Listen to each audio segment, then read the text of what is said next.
مثال کے طور پر ایک بیوی اپنے شوہر کو اچھی نہیں لگ رہی اور وہ اسے کہے کہ تم مجھے بہت اچھی لگ رہی ہو، ہے تو یہ جھوٹی، لیکن یہ جھوٹ جو ہے وہ جائز ہے، اس جھوٹ میں اجازت ہے، کیونکہ اس کا اصل مقصد شوہر اور بیوی کے تعلق کی اصلاح، اللہ تعالیٰ محبت پیدا بھی کر دے گا۔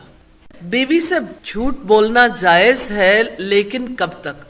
عطا بن یسار کہتے کہ ایک آدمی نبی کریم کے پاس آیا، کہا اللہ کے رسول کیا اپنی بیوی کے ساتھ جھوٹ بولنے میں گناہ ہے؟ آپ نے فرمایا جھوٹ نہیں بولنا اللہ تعالیٰ جھوٹ کو پسند نہیں کرتا۔ اس نے کہا اللہ کے رسول میں جھوٹ بول کر اس سے صلح چاہتا ہوں اور اس کے نفس کو خوش کرنا چاہتا ہوں۔ آپ نے فرمایا پھر کوئی گناہ نہیں ہے۔ تو اللہ تعالیٰ جھوٹ کو پسند نہیں کرتا، یہ اس حدیث سے پتہ چلتا ہے، کیونکہ جھوٹ کبیرہ گناہ ہے۔ لیکن شوہر اور بیوی کے درمیان صلح کے لیے خواہ کوئی اور کر رہا ہو یا شوہر بیوی خود کر رہے ہو، ایسا جھوٹ بولنا جائز ہو جاتا ہے، لیکن یاد رکھیے گا صرف صلح کے لیے۔ مثلا کوئی عورت اپنے شوہر سے مال چھپانا چاہے اور جھوٹ بولے، کیا یہ درست ہے؟